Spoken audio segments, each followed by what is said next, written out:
Welcome to another edition of Saucy Seconds, where today we're taking leftover chicken chunks and we're turning it into a chicken bacon ranch flatbread pizza. Looks dynamite. Right, let's get right into this chicken bacon ranch flatbread.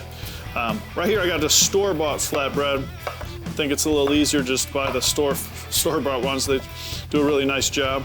Got some leftover chicken chunks here from the restaurant downstairs. We're just gonna chop up this fresh chicken here.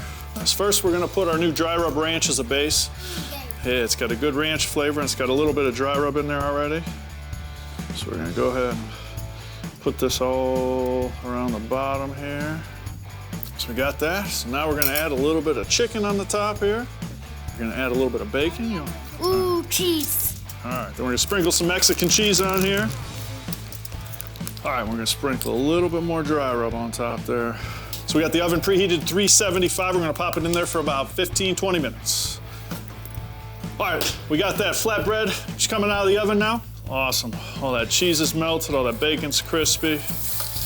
Boom. Oh my goodness, that was good. Let's hear the crunch on that, ready?